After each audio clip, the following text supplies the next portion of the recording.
سلام عرضی کنم خدمتتون. با جلسه پنجم از آموزش رویت معماری در خدمتتون هستم.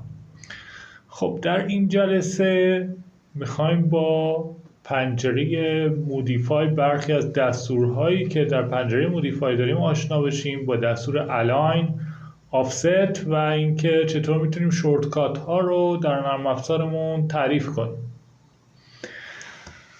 خب برای این کار ابتدا هم پاورپوینتمون رو میذارم که شما بتونید ببینید، بعدش وارد خود رویت میشم. خب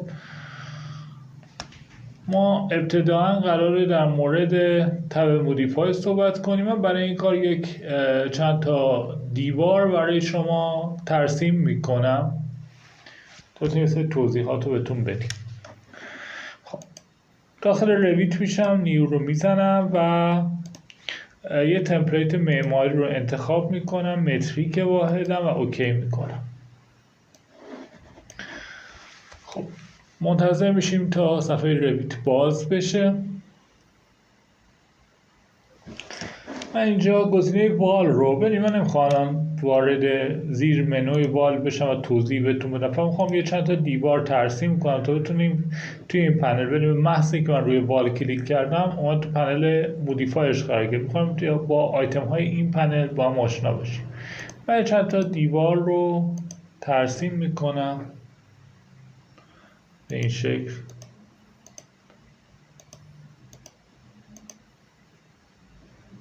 و به این شکل. خب از دستور ترسیم دیوار خارج میشم. دیوارهای من ترسیم شده.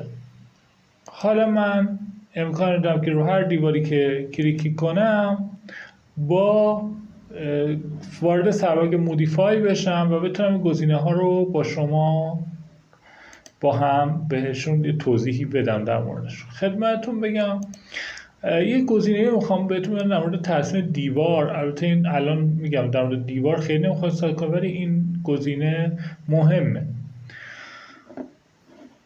ببینید من وقتی دیوارم اگه بخوام با سبک استراکچر ترسیم کنم، به من یه گزینه میده اینجا که روی دپس قرار داره و میتونه روی هایست باشه.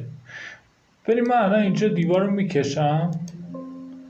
ببینید به شما اجازه نمیده دیوار بکشید. شما وقتی در حالت با در حقیقت تمپلیت معماری واردشین و روی های بذارید، حالا به شما اجازه میده که اینجا دیوارتون ترسیم کنید. شما فقط در همین حد رو بدونید کافیه. تا حالا به موقعی که وارد دیوار میشیم من توضیحات کاملش رو خدمتتون بدم. ولی اگر دیوارتون رو با تب معماری ترسیم کنید اصلا این مشکل براتون پیش نمیاد. مشکل زمانی که شما با تب سازه‌ای برید و دیوار ترسیم کنید. رو ما نکته گذاشته بودیم که بهتون بگم. خب یکی اولین دستوری که میخوایم باهاش آشنا بشیم دستوری به نام الاین. وقتی ما روی الاین گزینه‌ای که میبینیم اینه که AL شورتکات این برنامه هستش، این دستور هستش. دقت کنید به ویدیویی که خود تصویر نشون میده اول. ببینید یک میخواد این دیوار رو بیاره عقب، با این دیوار همباد کنه. مقصد انتخاب میکنه، مبدأ رو میزنه، جایی که باید کمشه خودش برمیگرده با اون همباد میشه. این کار به چه صورت گیره؟ دقت کنید من دیوار رو انتخاب میکنم، دستور الاین رو میزنم. اولین چیز از من یه مقصد میخواد، یعنی این بالا این دیوار. میخوام با این دیوار بقیه این دیوارهامو همباد کنم، یعنی هم سطح این دیوار قرار بگیرم. من روی مقصدم که این بالاه یک کلیک کنم و بعد روی مبدأم کلیک کنم. خب دقت کنید من الان برای دیوار بعدی دوباره یک بار دیگه باید این کار رو انجام بدم تا این اتفاق برای من بیفته. خب من اینجا پس الان رو به شما گفتم در موردش. حالا میخوایم یه مقداری توضیحات دیگه‌ای در مورد قفل کردن الاین به شما بدم و در مورد اینکه چطوری چند تا آیتم رو همزمان با هم الاین کنیم، یعنی همسط کنیم. خب من الاین رو میزنم، مقصد رو انتخاب میکنم، مبدأ رو هم انتخاب کنم. ببینید وقتی این حرکت رو میزنم یه علامت قفل میاد. من اگر بیام و روی علامت قفل کلیک کنم، اتفاقی که میفته بعد از خروج از دستور، من اگر این دیوار رو بکشم پایین، هر دوی این دیوارها با هم حرکت میکنن، چون این دوتا دیوار نسبت هم قفل شدن. بالای این دوتا دیوار نسبت هم قفل شده، ولی اگر من این قفل رو باز کنم دیگه این دیوار جداگانه نسبت اون دیوار حرکت میکنه. خب این یه نکته بود که توی دستور الاین مهم بود که من باید شما میگفتم. اما دستور توی الاین یک آیتم داریم. وقتی من رو این کلیک کنم میگه که میخوای مولتیپل الاینمنت کنی، یعنی اینکه میخوای چند تا رو همزمان الاین کنی، هی نه مقصد بدی مبدأ بدی، مقصد بدی مبدأ بدی. من اگه این تیکو بذارم یک بار مقصد رو میدم، بعد دیگه فقط رو مبدأم کلیک کنم، دیگه نیازی نیست در دستور دوباره برم این دستور رو اجرا کنم، دوباره مقصد رو بدم مبدأ رو بدم. پس با این حرکت این اتفاق بر من میفته. اما یادتون باشه توی رویت اگر شما این دستور رو به این حالت در آوردید، هر دفعه که برگردید اجراش کنید این تیک زده شد. اگر میخواید این اتفاق دیگه نیفته، یعنی که دیگه حالا اون تیک نباشه، باید اون تیک رو بعد از اینکه کارتون با دستور تموم شد تیک رو بردارید. خب یک قسمتی داره به شما میگه prefer، یا حالا مثل ترجیح دادن. الان این داره وال فیس، یعنی صورت روی صورت دیوار هاست، حالا صورت بیرونی یا صورت داخلی دیوار شما. اگه این آزم روی سنتر آف کور نیا کنید، مرکز رو به شما نشون میده، مرکز دیوار رو. بعد از هم اگه روی فیس آف کور ببینید، بعد یا روی فیس که قرار میگیرم اینجا رو من نشون میده به این حالت. حالا یه گزینه داره وال سنتر لاین، ببینید هم فیساتون رو میگیره هم سنتر دیوار رو میتونه بگیره، یعنی شما میتونید سنتر به سنتر هم، یعنی با سنتر هم باد کنید. مثلا بیاید اینجا فرضاً دستور الاین رو که اجرا کنید سنتر رو بزنید برای مقصد، مبدأ رو مثلا به جای سنتر این مثلا بیاید در حقیقت مثلا سطح بیرونی شد دیوار انتخاب کنید. حالا سطح بیرونی این دیوار اومد با سنتر این دیوار همباد شد. من باید میخواستم توضیح بدم که با آیتم آشنا بشید. خب طبق پاورپوینتمون قرار قفل کردن رو بهتون بگیم، گفتیم قرار مولتیپل الاینمنت رو بگیم، بهتون گفتم این تغییرات ذخیره میشه تا آخر باقی میمونه، من که تغییر بدید. یه توضیح مختصری من پریفر بهتون دادم. حالا یه نکته هست، اینه که شما این آیتم هایی که تعریف میکنید، اگه مثلا تو اتوکد اینا رو بکشید با حالا مثلا پلی لاین هر چیزی، شما تو محیط دو بعدی یک در حقیقت المان دو بعدی رو ترسیم کردید. اما توی رویت همه چیز سه بعدیه، یعنی وقتی من رو ترسیم کنم، اگه برم تو محیط سه بعدی در مثل دیوارهایی رو میبینم که صورت سه بعدی ترسیم شدن دیوارهای من. پس این آیتم رو در نظر داشته باشید که همه چیز در محیط رویت سه بعدیه. خب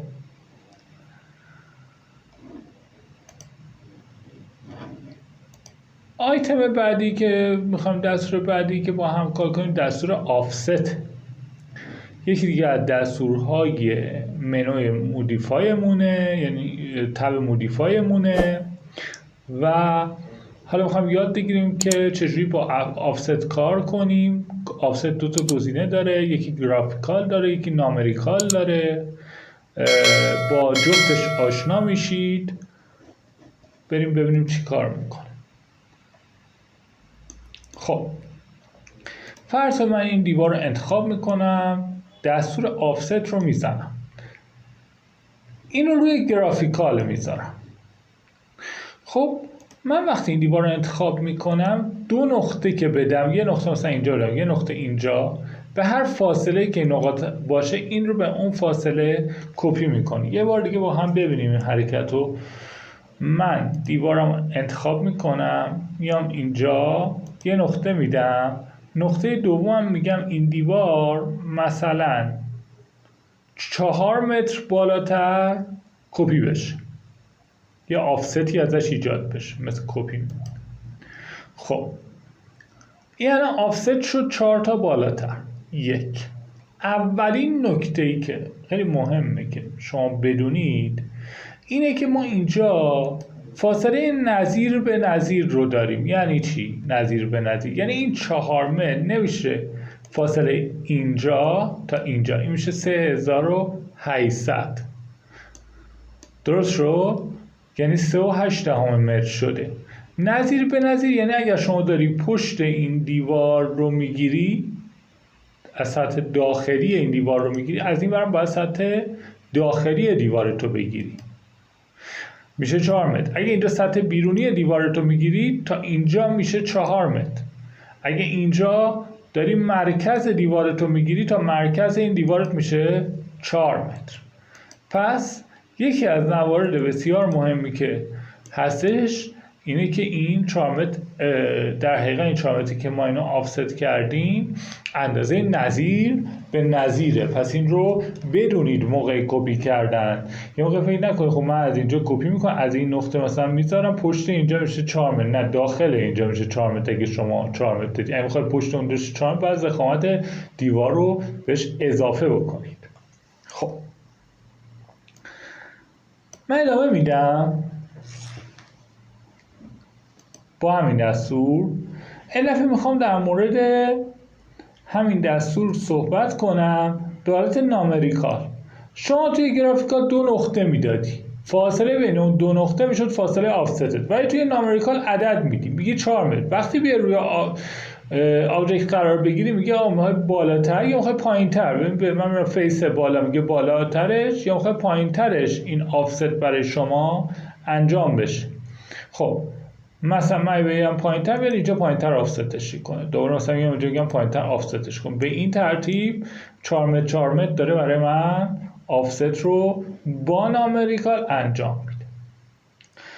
این در حقیقت الان داره اینو نگه میداره، یه کپی ازش اینجا میسازه. اما اگر من این تیک کپی رو بردارم بیام اینو 4 متر کپی کنم بالاتر، بره دیگه یکی دیگه ازش نساخت، خود اینو موو کرد 4 متر برای من بالاتر. خب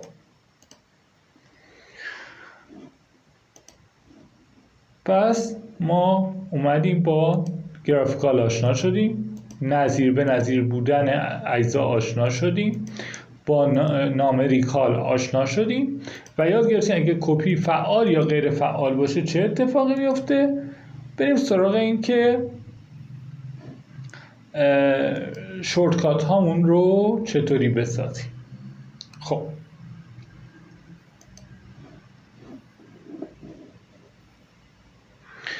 ببینید ما توی رویت یک سری شورتکات داریم. یعنی چی؟ یعنی اینکه اگر اینجا من بیام روی آرشیتکچر قرار بگیرم، این وال رو بیام زده WA، یعنی من اگر مثل اتوکد ولی بدون اینکه کامند لاین داشته باشیم، من اگر کلیدهای WA رو با هم تایپ کنم، اگر روی کیبوردم رو فارسی انگلیسیش کنم، یا WA رو با هم تایپ کنم، الان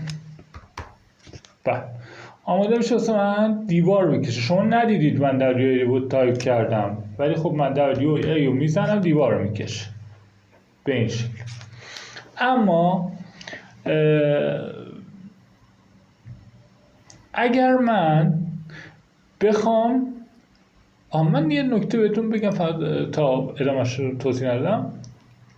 توی دستور آفست من بخوام این دیوار رو 4 متر آفست کنم اینورتر و کپیم غیر فعال باشه، ببینید این دیوارها رو هم همزمان با خودش بلند میکنه و در حقیقت جابجا میکنه، دیوار رو بلندی کنه، مثل همون دیواری که دیدید اجزا رو با خودش میبره. اینو خواستم تو بگم که بدونید توی دستور آفست که توضیح دادم. خب داشتیم در مورد شورتکات صحبت کردیم، گفتیم وال شورتکاتش WA، دور شورتکاتش DR، ولی مثلا اینجا سیلینگ من شورتکات ندارد، روش که میگم این شورتکات، میخوام از سیلینگ شورتکات تعریف کنم. چطور این کار رو میکنم؟ اصلاحی میکنم. سرورگ ویو یوزر اینترفیس قسمتی داره به نام کیبورد شورتکات که خود شورتکات کیبورد شورتکات KS، یعنی من اینجا نیام KS رو بزنم برای من کیبورد شورتکات هم باز میشه. اونجا اومد دیدیم آیتم سیلینگ شورتکات نداشت، من اینجا میتونم توی سرچ هم اون آیتم بیارم، میگه سیلینگ، میگه برای یه دونه اتوماتیک سیلینگ داری که تو تب آرشیتکچر هم قرار دارد، میگم بله اینو میخوام. میگه چه شورتکاتی میخوای بهش بدی؟ مثلا میگم CE، اینو اساین میکنم، این اختصاص داده میشه به، ببینید میگه شورتکات C قبلا اختصاص داده شده به دستور که هم اکسپورت، حالا پس اینو نمیتونی اختصاص بدی به این. خب مثلا من اختصاص دیدم CX فرضاً، اصلا اینو میزنم، باز این رو هم پره نمیتونیم استفاده کنیم، من C با 2 تا E رو میزنم. خب الان C با 2 تا E بزنم، دستور سیلینگ من یه شورتکات گرفته و در حقیقت من میتونم این دستور رو با این شورتکات اجرا کنم. با هم ببینیم. من اوکی میکنم. اگه پروژه رو میخوای سیو کنم میگم نه فعلا نمیخوام سیو کنی. C 2 تا E. خب ببینید وارد چی شد؟ پلی سیلینگ. حالا میتونه واسه من سقف ترسیم بکنه. به این ترتیب من میتونم وارد این آیتمم بشم یا از اینجا روش کلیک کنم و سیلینگ رو بزنم. خب اما اگه بخوایم اینو ریمووش کنیم خیلی راحت برمیگردم ویو، یوزر اینترفیس، کیبورد شورتکات، دوباره سیلینگ هم رو سرچی کنم،